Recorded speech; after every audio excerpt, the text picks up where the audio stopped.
బెజవాడలో కుర్రాళ్ల gang war culture మళ్లీ మొదలవుతోంది. వరుస ఘటనలు విజయవాడలో తీవ్ర ఉద్రిక్త పరిస్థితులకి దారి తీస్తున్నాయి. వ్యక్తిగత కారణాలతో కుర్రాళ్లు రోడ్లపైకొచ్చి కొట్టుకుంటున్నారు. నిన్న అర్ధరాత్రి కానూరులో కుర్రాళ్లు గ్యాంగ్లుగా విడిపోయి మరీ కొట్టుకున్నారు. రోడ్డుపై ఓ కుర్రాడు కార్ని అడ్డంగా పెట్టాడు. మరో గ్యాంగ్ సభ్యులు అతడిపై దాడి చేశారు. దీంతో రెండు గ్యాంగ్లు రోడ్డుపైనే ఘర్షణ పడ్డాయి. అర్ధరాత్రి జరిగిన ఈ గ్యాంగ్ వార్ కానూరులో తీవ్ర ఉద్రిక్తతకు దారితీసింది.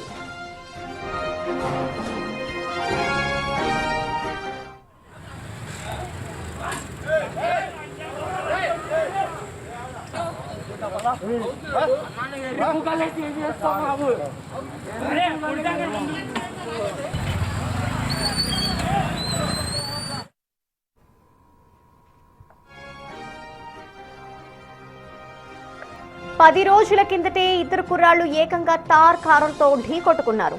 అమ్మాయి విషయంలో తలెత్తిన గొడవ హత్యాయత్నం వరకు వెళ్లింది. తార్తో ఢీ కొడుతున్న సీన్ పెద్ద సంచలనమే రేపింది.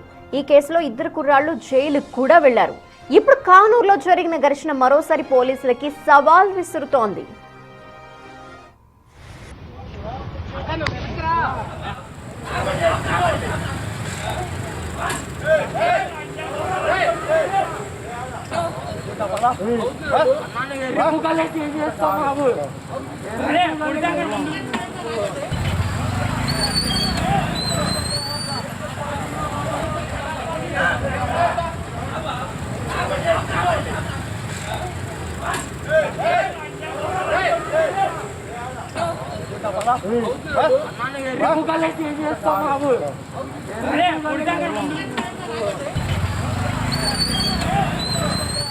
మొన్న కూడా ప్రసాదంపాడు దగ్గర ఇలాంటి ఘర్షణ జరిగింది. ఇద్దరు తాగుబోతులు బీభత్స సృష్టించారు. తార్ కారుతో బీభత్స సృష్టించారు. అక్కడ ఇదేంటని అడిగిన ఆటో డ్రైవర్ పై దాడి చేశారు. అభ్యంతరం చెప్పిన ట్రాఫిక్ కానిస్టేబుల్ ని కూడా కొట్టారు. ప్రసాదంపాడు రోడ్లో ఈ ఘటన జరిగింది.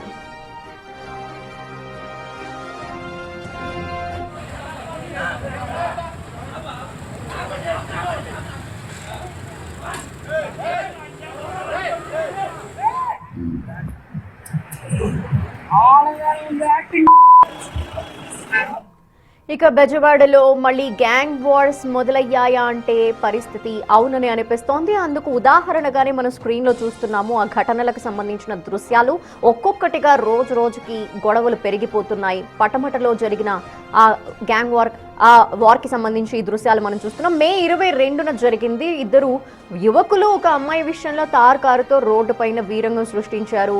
ఒకరిపై ఒకరు అటాక్స్ చేసుకున్నారు. వారి కార్లని మొత్తం ధ్వంసం చేసుకున్నారు. మొత్తం అటువైపుగా వెళ్లే వాళ్ళంతా భయపడేలాగా అక్కడ ఈ పరిస్థితిని అయితే వారు క్రియేట్ చేశారు.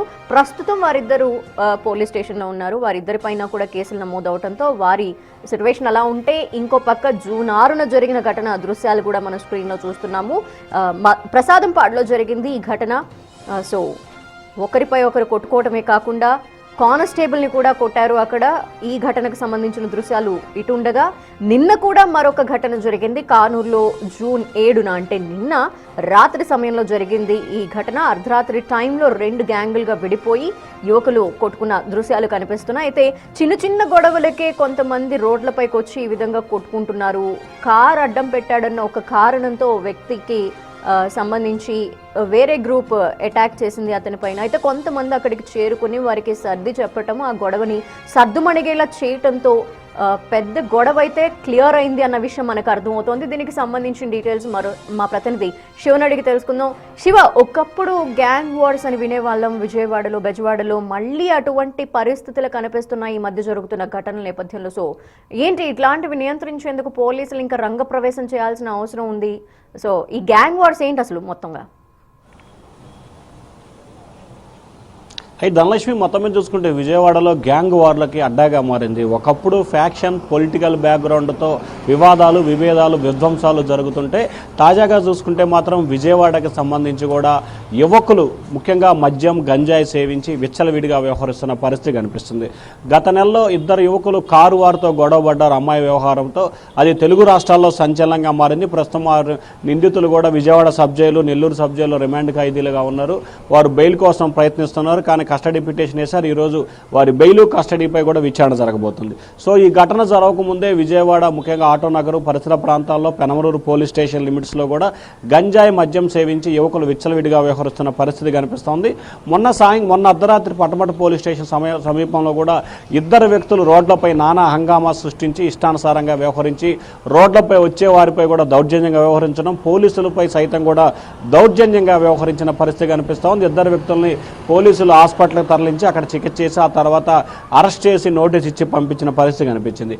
ఈ రెండు ఘటనలు మరొక ముందే నిన్న అర్ధరాత్రి సమయంలో పెనమలూరు పోలీస్ స్టేషన్ సమయంలో కొంతమంది యువకులు రోడ్లపై వీరంగం సృష్టించి కార్లు బైకులపై ధ్వంసం చేసే ప్రయత్నం జరిగింది. వరుసగా జరుగుతున్న ఈ సంఘటనలతో విజయవాడ ప్రజలు భయభ్రాంతులకు గురవుతున్న పరిస్థితి కనిపిస్తోంది. ముఖ్యంగా పిల్లలు మహిళలు రోడ్లపైకి రావాలంటే ఆందోళన చెందే పరిస్థితి కనిపిస్తోంది.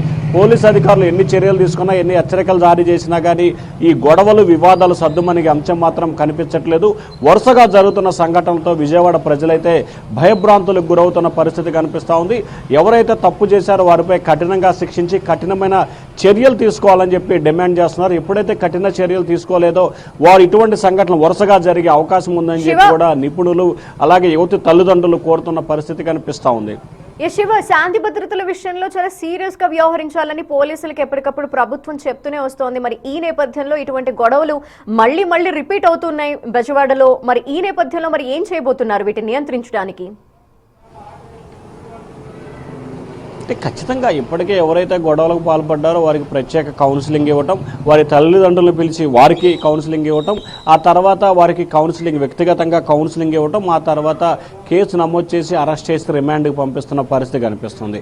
ఒకే వ్యక్తి తరచూ గనక గొడవలు చేస్తే ఖచ్చితంగా రౌడీ షీట్ ఓపెన్ చేస్తామని చెప్పి పోలీసులు హెచ్చరికలు జారీ చేస్తున్నారు. అప్పటికే వారి పనితీరులో మార్పు రాకపోతే గనక విజయవాడ నగర బహిష్కరణ చేస్తామని చెప్పి కూడా పోలీసులు ఒకవైపు హెచ్చరికలు జారీ చేస్తున్నారు.